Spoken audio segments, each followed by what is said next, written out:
بسم اللہ الرحمن الرحیم۔ حضرت علی رضی اللہ تعالی عنہ نے ارشاد فرمایا، ان تین گھروں میں اپنی بیٹی کا رشتہ مت کرنا ورنہ آپ کی بیٹی مرجھا جائے گی، اس کی زندگی برباد ہو جائے گی۔ ان تین گھروں میں رشتہ کبھی مت کرنا۔ محترم ناظرین، ایک روز حضرت علی رضی اللہ تعالی عنہ اپنی بارگاہ اقدس میں موجود تھے۔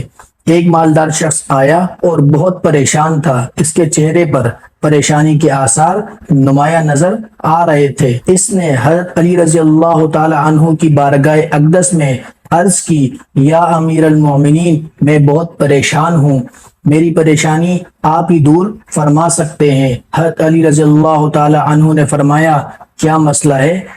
کون سی بات ہے جو تمہیں مجھ تک لے آئی ہے؟ اس مالدار شخص نے عرض کی، اے امیر المومنین، میں اپنی پیاری بیٹی کا رشتہ کرنا چاہتا ہوں، ڈر جاتا ہوں کہ میری بیٹی کہیں دکھ اور تکلیف اور پریشانیوں میں مبتلا نہ ہو جائے۔ میری بیوی اور میں صلح باہم کر کے آپ کے پاس آپ کی خدمت اقدس میں حاضر ہوا ہوں۔ مجھے کوئی ایسا گھرانہ بتائیں جس سے میری بیٹی کا گھر آباد رہے اور ہمیشہ ہمیشہ کے لیے خوش رہے، اور ہم اپنی پیاری بیٹی کا گھر ہنستا بستا دیکھ کر ہمیشہ خوش رہیں۔ اس مالدار کی اس بات میں وزن تھا، اس لیے حضرت علی رضی اللہ تعالی عنہ نے فرمایا، اپنی بیٹی کا رشتہ کرتے وقت صرف تین چیزوں کا خیال رکھنا ہے۔ آپ کی بیٹی کا گھر ہمیشہ آباد رہے گا، اس کو اپنا گھر جنت محسوس ہوگا۔ آپ رضی اللہ تعالی عنہ نے فرمایا، باپ کے گھر میں بیٹی تو ملکہ ہوتی ہے، اور باپ اس لیے تو فکر مند ہوتا ہے۔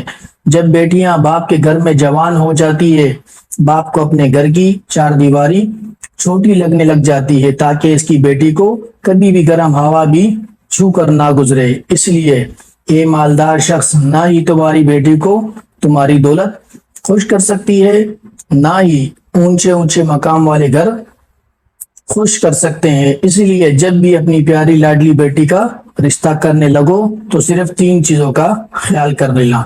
آپ کی بیٹی کا گھر آباد ہو جائے گا، وہ بہت خوش رہے گی۔ مالدار شخص نے عرض کی، یا امیر المومنین رضی اللہ تعالیٰ عنہ، وہ کون سی تین ایسی چیزیں ہیں یا کون سی ایسے عمل ہیں جس پر عمل کر کے ہم اپنی بیٹی کا رشتہ کریں؟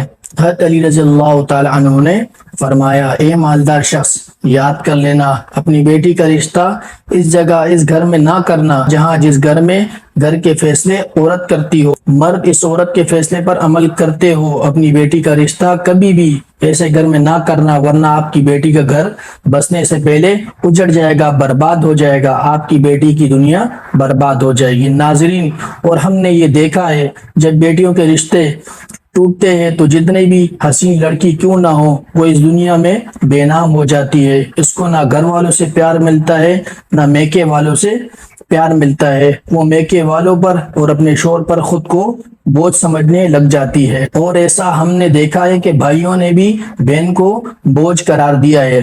ایسے کئی گھر ہمارے آس پاس موجود ہوتے ہیں۔ ایسی لڑکیوں کو سب لوگ تانے دیتے رہتے ہیں۔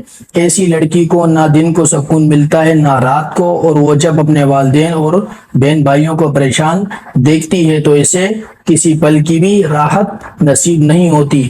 ایسا لگتا ہے کہ یہ سارے غم اور پریشانیاں میری وجہ سے ہیں، اور آہستہ آہستہ گھٹ گھٹ کر جینا شروع کر دیتی ہے، اور تھک ہار کر یا تو اپنے شوہر کے پاس واپس چلی جاتی ہے اور اس کے ظلم و ستم کو زیور بنا لیتی ہے، یا پھر اپنی زندگی سے روٹھ کر بیمار پڑ جاتی ہے۔ اس لیے اے مالدار شخص، اس گھر میں اپنی بیٹی کا رشتہ کبھی نہ کرنا جس گھر کے فیصلے عورت کرتی ہو۔ نمبر 2، حضرت علی رضی اللہ تعالیٰ عنہ نے فرمایا، اے شخص، کبھی بھی اپنی بیٹی کا رشتہ اس گھر میں نہ کرنا، اس گھر میں مت کرنا جہاں عورتوں کی عزت نہ ہوتی ہو، جہاں صرف مرد ہی حکمرانی کرتا ہو، وہاں اپنی بیٹی کا رشتہ نہ کرنا، ورنہ تمہاری بیٹی کا گھر بسنے سے پہلے اجڑ جائے گا۔ ناظرین، ہم نے اپنے ارد گرد یا کہیں نہ کہیں ضرور دیکھا اور سنا ہے، ایسے گھر بھی ہیں جو عورت کو اپنی جوتی کی نوک پر رکھتے ہیں، حالانکہ اللہ تعالیٰ کے پیارے نبی، ہمارے پیارے نبی حضرت محمد صلی اللہ علیہ وآلہ وسلم نے فرمایا کہ جیسا تم کھاؤ اپنی بیوی کو ویسا ہی کھلاؤ، جیسا تم پہنو ویسا ہی اپنی بیوی کو پہناؤ۔ لیکن ایسے گھر بھی ہیں جو صرف خود کو اول سمجھتے ہیں، ناظرین اگر آپ لوگوں کو ویڈیو اچھی لگی ہو تو مجھے کمنٹ کر کے ضرور بتائیے گا. ویڈیو کا اگلا حصہ میں آپ لوگوں کو نیکسٹ پارٹ کی شکل میں اپلوڈ کر دوں گا. ناظرین کرام میں آپ لوگوں کو بتانا چاہتا ہوں کہ ہم لوگوں نے ایک کوشش شروع کی, ایک مشن شروع کیا ہے. کافی عرصے سے ہم اس کو کر بھی رہے ہیں. اگر آپ لوگ بھی چاہیں تو اس میں شامل ہو سکتے ہیں, جو کہ ایسے حضرات جن کو اللہ پاک نے مال سے نوازا ہے تو وہ بھی اس میں شامل ہو سکتے ہیں. وہ یہ ہے کہ ایسے لوگوں کی ہم لوگ مدد کرتے ہیں, جو سلیکٹڈ لوگ ہیں جن کی ہم مدد کرتے ہیں وہ یہ ہے کہ جو غریب ہیں, جو کہ ایسے ہیں کہ جو اپنی بہن بیٹی کی شادی نہیں کرا سکتے, تو ان کی مدد کرنا, ان کی ہیلپ کرنا. تو اگر آپ لوگ بھی اس مشن میں شامل ہونا چاہتے ہیں یا تو ایسے لوگ ہیں جو کہ ضرورت مند ہیں, تو وہ بھی ہمارے ساتھ, جو ہمارے جو اسکرین ہے اس کے اوپر جو ہے نا ہمارے پاس جو ہے نا ہمارا نمبر سامنے شو ہو رہا ہوگا, اور ہمارے جو ڈسکرپشن ہے اس میں بھی ہم وہ نمبر دے دیں گے. تو آپ لوگ بھی اس میں شامل ہو سکتے ہیں, اور جو ایسے حضرات جو مدد کرنا چاہتے ہیں ایسے لوگوں کی, تو وہ بھی ہمارے ساتھ اس میں شامل ہو سکتے ہیں. وہ بھی آئیں اور انشاءاللہ تعالی آپ لوگوں کو ساری جو ڈیٹیل وغیرہ ہے وہ آپ لوگوں کو ساری فراہم کی جائے گی. ایسے لوگوں کی مدد کرنا جو غریب ہیں, جو میں کافی ساری چیزیں کرنا چاہتا ہوں, پر انشاءاللہ تعالی میں خود بھی آپ لوگوں کو جواب دوں گا. تو آپ لوگوں نے اگر اس پہ رابطہ کرنا ہے تو اس نمبر پہ آپ لوگ رابطہ کر سکتے ہیں. تو اگر آپ لوگوں کو ویڈیوز ہماری اچھی لگتی ہے تو آپ لوگوں نے کمنٹ کر کے ہمیں بتانا ہے آپ لوگوں کو ویڈیوز کیسی لگی, اور آپ لوگوں کو کس طرح کی ویڈیوز پسند ہے. تو آپ لوگوں نے مجھے کمنٹ کر کے بتانا ہے. ویڈیو کو لائک شیئر ضرور کرنا ہے کہ اور لوگوں تک بھی یہ معلومات پہنچے, اور آپ لوگوں کو کس طرح کی چیزیں پسند ہے وہ بھی آپ لوگوں نے بتانا ہے. تو مجھے ابھی تک کے لیے اجازت دیجیے گا, ملتے ہیں ہماری نیکسٹ ویڈیوز کے اندر.